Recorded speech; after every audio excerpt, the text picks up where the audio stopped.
I wish you all the best I can, and I stop myself for a while. Welcome to the quarantine. I'm saying things I don't believe. The panic's rising up in you. Why won't you tell me something new?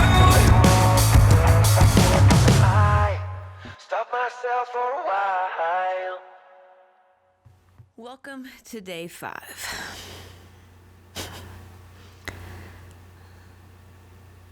Today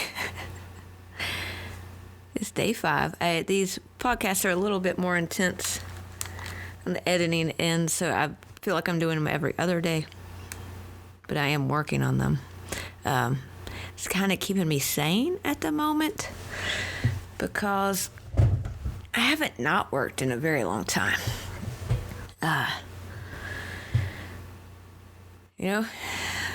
Quick update. This is the current history portion of the podcast. We got 5 states on lockdown, shelter in place, whatever they want to call it, paused, orders. Buncombe County has its first confirmed case. Apparently they worked at the Walgreens on South Tunnel Road, basically in the Lowe's parking lot. Yeah, it's crazy out there. So I'm going to talk about my day a little bit, what I did. You still have to shower in a pandemic, so I showered today. I did some dishes. And then, as my therapist is always telling me, you need to get more exercise to combat the depression, other things in my life, not necessarily the stress of the pandemic, but it's definitely adding to it. And my excuse before was, I don't have time. I work really hard, and I have all this other stuff going on. But guess what? I'm laid off. I still work on this, but my job that I was laid off from was very physically demanding and probably kept me in a little bit better shape than I would have been had I not had it. However, I now have the time, so I was in the shower, scrub-a-dub-a-dub, and I was thinking, just go on a bike ride, go do something, go be out. It was a second gorgeous day. Yesterday was 75 degrees outside, and today I think had to be up near 70. I'm not sure exactly. Let's ask Siri. Hey Siri, what was the high today? The high will be 48 degrees today. What? Tomorrow the high's going to be 48 degrees. Is that true? Hey Siri, what's the weather going to be like tomorrow? Looks like rain in Asheville tomorrow. The high will be 54 degrees. 54. And the low will be 42. Ooh, but later in the week, 79 on Friday? What? We'll definitely still be quarantined then. Anyway, I was like, I used to ride my bike to work every day that I worked. It's about a 5 to 6 mile one-way commute, a bit hilly. I do live in the mountains of western North Carolina. But today I was like, you got to start doing stuff. You can't just be holed up in your house. So I have a good friend that lives about between a mile and 2, I would say like a mile and a half one way. So I was like, I'll get on my bike, I'll ride out there. I'll take a few beers with me. It's not that far. Beers aren't very heavy. And I'll surprise her, show up, get a little exercise, have a drink, get to speak with her, and then I'll ride back home. Well, I'm really out of shape. That's what lesson number 1 Holly learned today. I am not in shape, and I need to be in better shape. I was thinking of that meme. It was something like, if anything movies have taught me, I'm not in shape for what's about to happen. About an apocalyptic movie. That's not why I'm getting in shape, but it made me think about that and laugh. So anyway, I showed up at her house, called her from the curb. Hey, what you doing? She just got out of the shower. Let me put on some clothes. I'll come out there. So we shared a beer, or not shared a beer. We each had our own beer at the same time. She has a 3-year-old. And so we kept our distance. We stood out in the front yard, caught up a bit. It was nice to talk to her and see her. And then I rode my bike back home. And very last quarter mile, it's probably not even a quarter mile. It's very steep, though. And yes, I got off my bike and I pushed it up the hill because, well, the zombies don't get me that well. So I got home. Was very tired from my bike ride. I tried to fly. I have a little helicopter drone that my brother gave me a while back, and I charged it yesterday. I attempted to fly that off the front porch. It is now stuck in a tree. It's been kind of windy. I'm hoping the wind knocks it down at some point. What else did I do? Played a little basketball, set up a court here in the living room. Again, I really miss sports. It's very sad not to have March Madness or baseball or basketball, soccer, hell, cricket, have anything to fall back on and watch. So I played a little basketball. I have an actual Louisville Slugger from the Louisville Slugger factory. It's a slight misprint where they put the logo on. So I got it for like, I don't know, $20. It's very heavy for a baseball bat for me. I practiced doing some batting stances I could remember from the 80s. Julio Franco was always my favorite, batting stance-wise. So I did that. Talked to my mom, talked to my sister. I'm going to attempt to cook something in a little bit. We'll see. I've been told you can cook other ethnicities of food outside of Asian, Japanese, and a wok. Who knew? And I don't really have a lot to talk about today, so I'm going to talk about sports for a minute. I grew up playing soccer. When I was 5, I decided I wanted to play soccer for some reason. I don't know why exactly. So my dad bought a book, read it, and then coached me for a year or two until there were other people. Have a lot of fond memories from soccer. I did find this soccer ball that I need to inflate. Maybe tomorrow, the next day, I'll see how many times I can juggle it in a row without breaking something personally or a possession in the house. This baseball right here, Asheville Taurus is my hometown baseball team. They are Class A South Atlantic League. Russell Wilson played for them years ago after he'd left NC State, where he played football and baseball. And before he went to Wisconsin, he played with the Taurus, second base for the Taurus for a bit. On my birthday, I caught a foul ball off of him. I didn't catch it. It bounced. But it was my birthday, and it went into the poison ivy, and I didn't care at that point. I mean, Russell Wilson wasn't that big of a name at that point either. But it was this foul ball, and, you know, if you're a baseball fan, you know what that is. Like, you got to go get that foul ball. Ooh, I'll tell the foul ball story from when we went to Baltimore.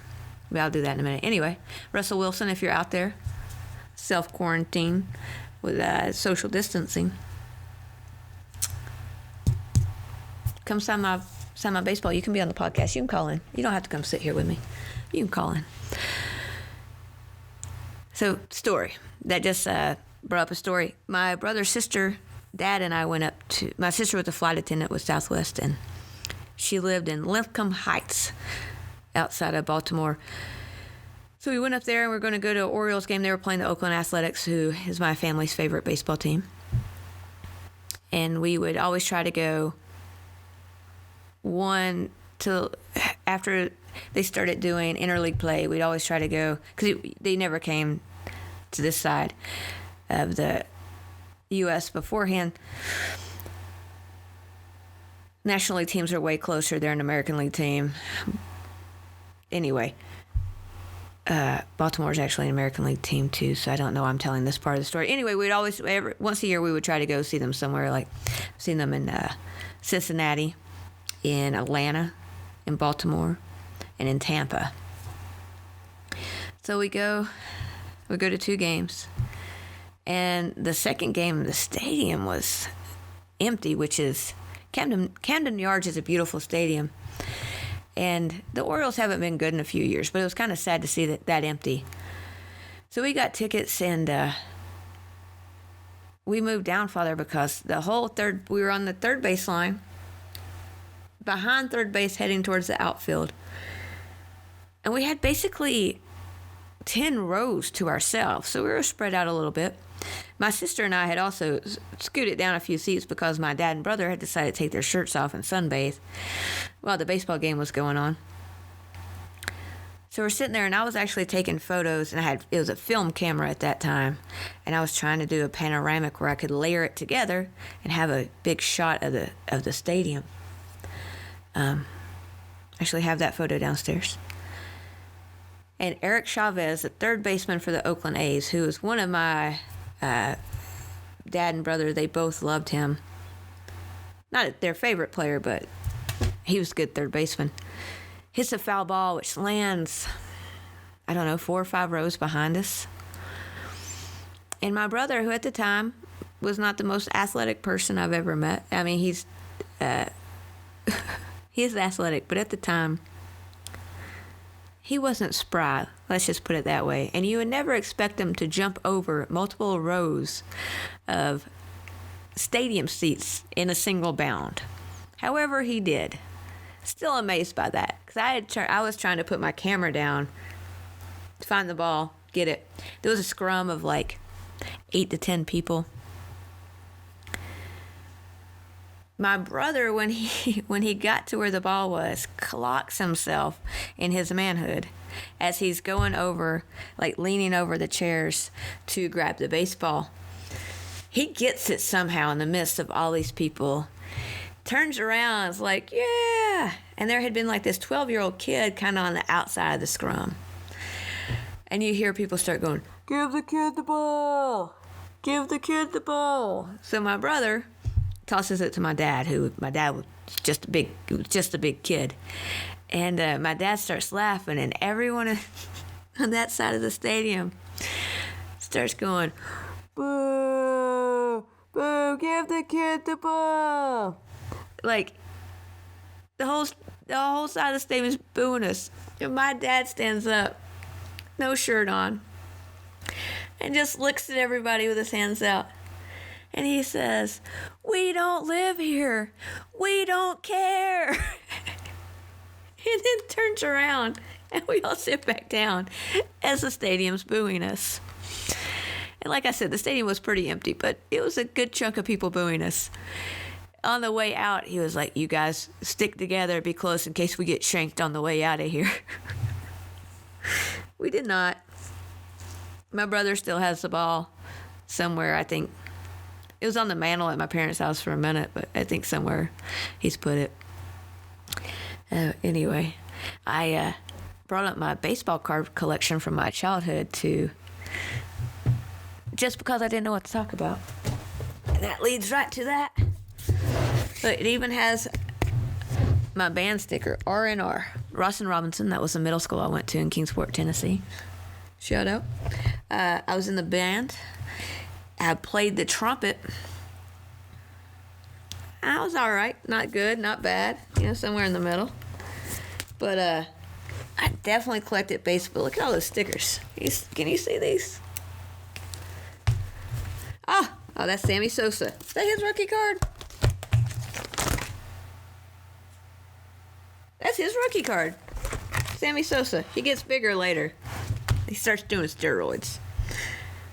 Bo Jackson, that's his rookie card. Future star. Got Mark McGwire. That is not his rookie card, But I have his Olympic card where he played on the Olympics before he came up. Matt Williams. Why did I like Matt Williams and Will Clarkson? I don't know. But then my favorite dude, Eric Davis, Cincinnati Reds, 4-4. He was my favorite. I love the Cincinnati Reds as well. Man, Ricky Henderson. The man could fly. Look at that, stealing bases. Look at that baseball card. Getting up in there. He too went to the Yankees. Such a disappointment. More Ricky Henderson. He was with the A's back in the day, man. I had more Ricky Henderson. His All-Star card from 85. I think this card's from 85. Oh, no, that. Wow, both of those. 85, yeah. Dave Stewart, the man. And he could pitch. Jose Rijo, he was my brother's favorite pitcher for a long time. Nolan Ryan. 7 no-hitters, I believe, off the top of my head. He always played in Texas, still down there. And this, if you ever wanted to know what my dad looked like in his youth, he looked just like this man. That's Dennis Eckersley for you guys out there. Dennis Eckersley. He was a starter for the Boston Red Sox. Was failing. Came to Oakland, made him a relief pitcher. One of the best closers in the game. Oh, he also played for the Cubs. Damn, I got his Cubs card. Oh. Anyway, Tony Gwynn. He was a man. I don't see how that man was so out of shape and could hit the ball so far. Ozzie Smith. My baseball glove downstairs is, you know how baseball gloves had the autograph on the inside? Yeah, Ozzie was mine. I still have it. I think I've had that glove since when I played for the Yankees in Kingsport Little League Baseball with Chris Knipe and Kevin Robinson. I think that's when I got that glove. And that was 10 to 12-year-old league. God, that's 30 years old. Anyway, I love Braves pitching. And Corey Snyder, that's funny. Mark Lemke. Anyway, there's some good times packed into there. I love baseball. I miss you so much, baseball. I can't wait for the tourists to come back. I didn't go to a game last year. I had a lot going on in my life, just personally. My dad got sick, got divorced.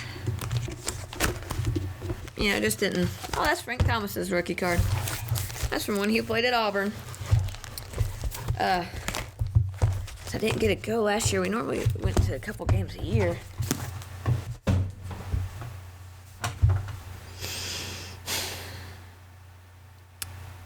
I wonder when the season's going to start. I'm guessing maybe June. I mean, so you have to think it's coming up on the end of March. We're probably going to be it's going to get worse before it gets better. So we're probably going to be in a quarantine situation, I would think, till the end of April. You got to give them a couple of weeks to get it back together and going. That's the end of May.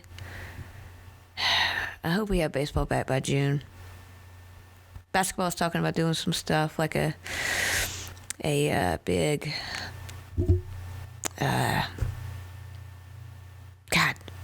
where you give people a charity game to benefit. Going to need more than a charity game. Anyway, that's about all I got right now. I'm going to get this one up and out. I wish I had a little bit more to talk about today, but I just, don't know. It's a weird time we're in, but I do have a quote I'm going to leave you guys with. It's Susan Griffin, A Chorus of Stones. It talks about a lot of things in war times, but it follows different people. I just say it. A story is told as much by silence as by speech. Like the white spaces in an etching, such silences render form. But unlike an etching in which the whole is grasped at once, the silence of a story must be understood over time.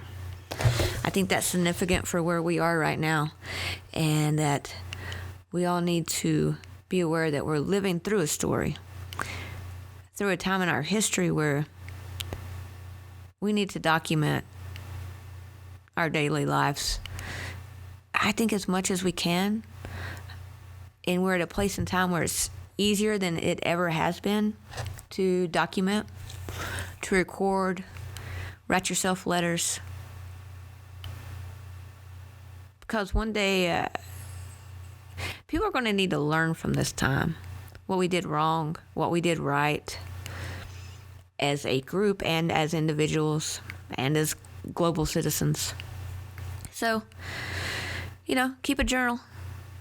Document your fears, your anxieties, your happiness, your gratitude. Just check on your friends. Go see somebody. Do not hug them. Keep a safe distance. Stay at home. Be safe. Good night, Asheville.